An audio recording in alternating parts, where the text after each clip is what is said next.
Welcome to the official recordings of a student-made podcast, Consider It. Features a series of 4 episodes, each one covering various topics under the umbrella of the male gaze versus the female gaze, and its connections to explicit content produced in anime. Trigger warning, the following episode might contain sensitive content. Please proceed with caution.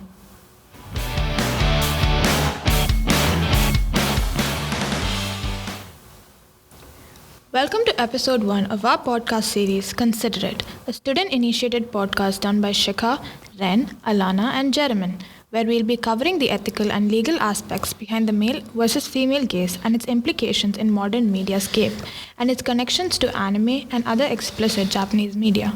Over the course of the episodes, we hope to give you a better understanding of the matter and help rectify the misinterpretation that follows it. So, have you guys seen this TikTok trend? It's been going around lately. I'll just play it for you.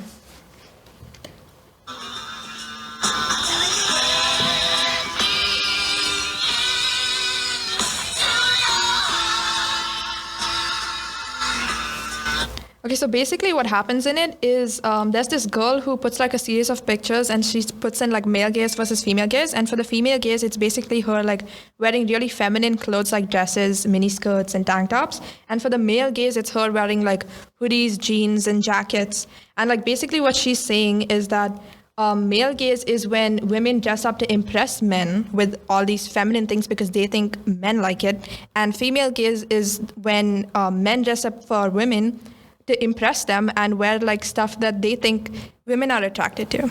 So because of this, that's how I learned what male and female gaze is. Yeah, but I've seen that trend, and it's basically just like the same person with their past self and their present self, and then they look feminine and suddenly they look masculine. But that actually has nothing to do with what the female and male gaze really is. Yeah. In its simplest terms, the male and female gaze is essentially just objectification versus personification. So the best way I can explain this is through the cafe example, right? Mm-hmm. So, Jeremy, do you remember when we went to the cafe last week and there was this guy, he was sitting in the back? Oh yeah, I do. He was sitting at the back and he was like reading a book. I think he had glasses on. But like he seemed like a very interesting person to talk to. I think he was wearing like a button up with a sweater. And like I think he was reading the book thief.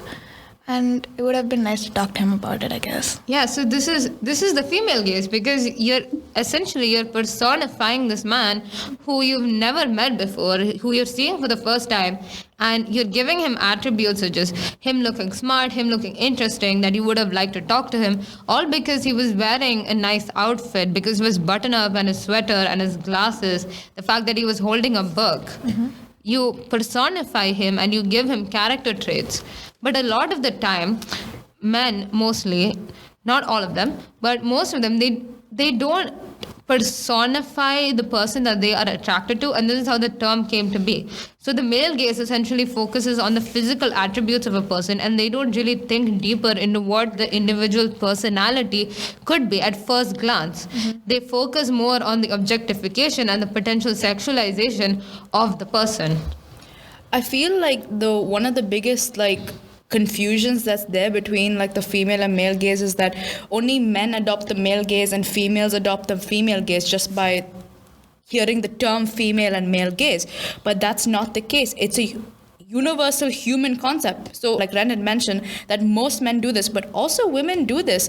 When you look at women, when they compliment each other, when two women compliment each other, let's say they talk about either chest size or butt size, you think that it's normal, but it's not, because you're blurring the lines of consent on whether the opposite party is even comfortable talking about it. It happens. I see it a lot when two women are talking, a group of women are talking, they feel like it's okay to talk about their bodies without knowing if the opposite party is actually comfortable with this topic or not. They just assume that, it's all women are okay with it, or it's a joke. And I think when the joke goes too far is when it becomes an issue. And then again, are you comfortable or are you not? I genuinely find it quite weird when women do that with themselves. Yeah, it's very common among women, and this is still the male gaze, even if women do it, because both women and men are prone to both the male gaze and the female gaze. This is not to say that men are only allowed to do the male gaze, because that's essentially not what society is like. It's a far more complex topic than that. Yeah, for me, on a personal note, if anyone comments about my body, regardless if it's a man or a woman, I would be uncomfortable with it anyways. Because like if they compliment me on my smile or my eyes, that's fine because it's like above my chin. But like the minute they go below, like on my body, that's when like insecurities start to play a part of it, and you have to start thinking about what you're insecure about, which is not really necessary. Like it should be something that you think about by yourself, not it shouldn't be initiated by someone else, you know? Yeah, they shouldn't force that sort of an insecurity on you just because that's the first part of you that they see and they think is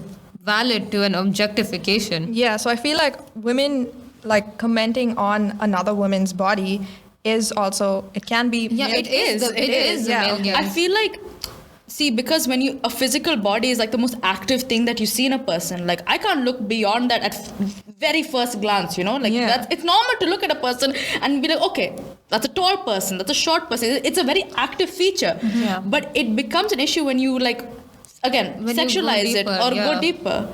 I think the biggest example that we can all relate to is, okay, guys, we're all Indian girls. When you go back home to India for vacation, who are the first people to comment on your body? Is it the uncles or aunties? The aunties. Aunties. Okay, and you grow up thinking that your body is the most vital, most essential part of your body. Not health. I'm not even talking about health. I'm talking about your body, your chest size, your butt size, your hip size, your waist size, how slender your shoulders are, how thin your wrists are.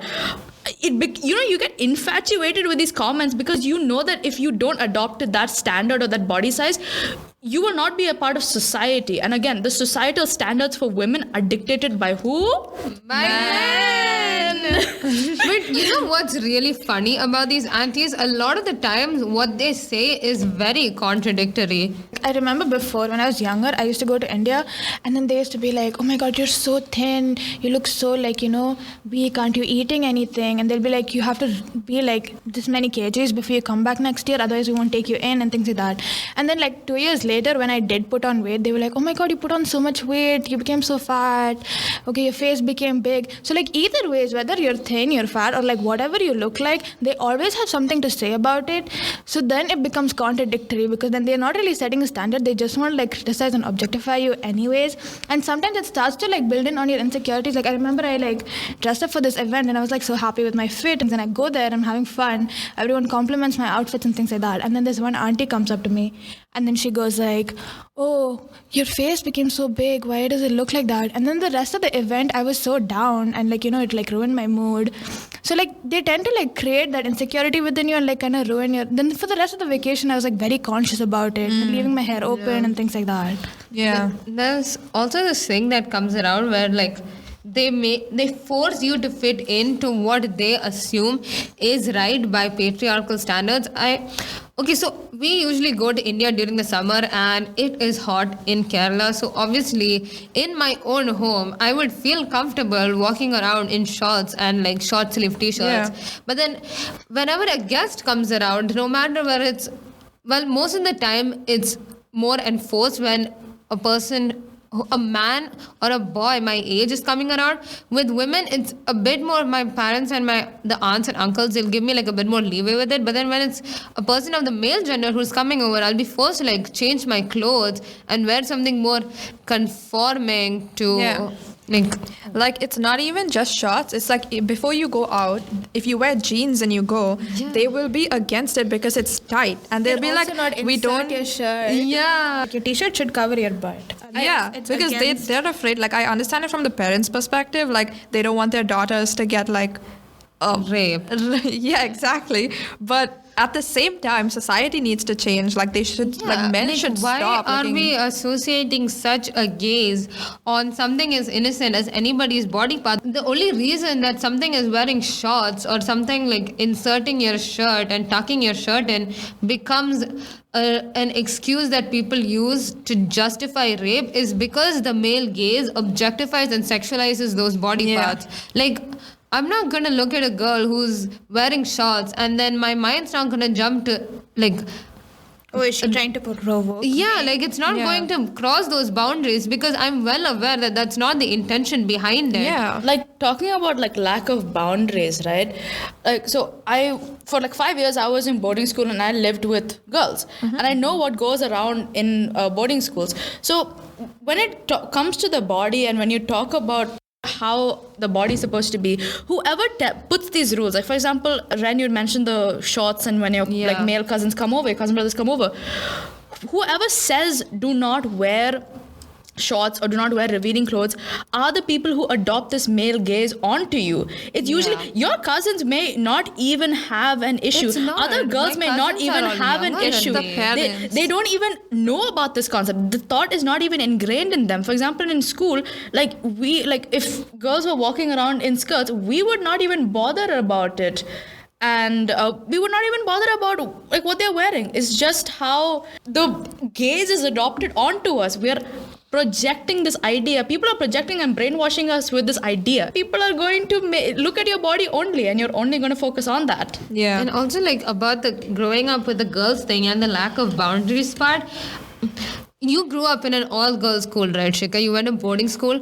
Did you like have any experience with girls crossing these same boundaries that we've talked about with men? For sure, especially when you like live with them, people think that we're one big happy family, and slapping each other's butts is okay. Yeah. With each other. That happened to me in my high school also. Like I was not a part of a boarding school, but for CBSE schools in younger classes, you're separated by like girls are separated, boys are separated. So what the common thing that happened in my class was. It's not just my class, my whole grade, was that girls used to come, like, just run up the stairs and slap people on their butts. Yeah. And it a lot of people were okay with it, but I was not. It made me uncomfortable. I don't like anyone touching me there. And, like, people did, and I yelled at them, and after that they stopped, but then at the same time they were also giving me the look like, what's the problem?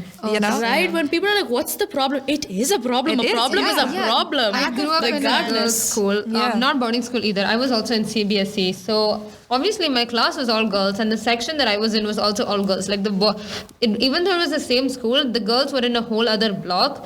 So there was this thing where girls used to do, where they used to come and they would like, if you're sitting in class and they're sitting behind you, they would unhook your bra. Yeah, that was and also the slapping the butts thing. And I remember one time, it was during PE, and one of the girls came up and they tried to do that to me, and I reacted very violently. I was like, why are you doing this? Because I did not like being touched, and I thought that I was very clear about that, but then she had been doing it to all the other girls in the class, and I made it very clear. I'm like, don't do that to me. But then she did it anyway, and I got mad, and I was like, you should not be doing that. I said I didn't like that. And her excuse was that, oh, it's just me, it's a girl. Like, but it's still sexual harassment. I feel like if you switch the roles, if it was a guy who did it to you, it would immediately be sexual harassment. Girls just don't know what boundaries are after a certain point. I think what upsets me about this whole adoption of the gaze is that the male or female gaze is that people think that it's okay to do so.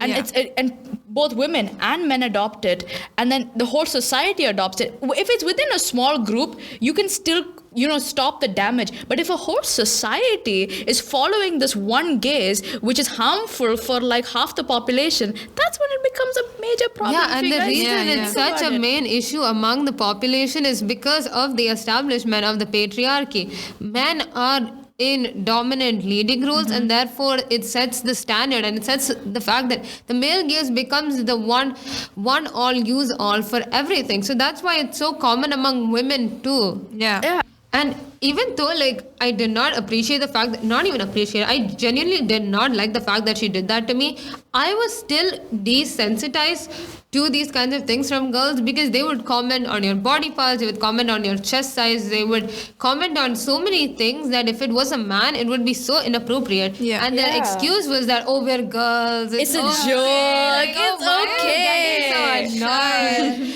And it would be you would feel like you are in the wrong, even though like there's no wrong when you're being sexually harassed, because it's still women. It still is. It's a human thing. It still is, regardless of who does if it. you're uncomfortable with being touched, you should not be touched by anyone. Exactly. And the reason that this sort of behavior among women is so common, it all ties back into misogyny, and misogyny obviously and ties back into let's screw the patriarchy. Screw the patriarchy.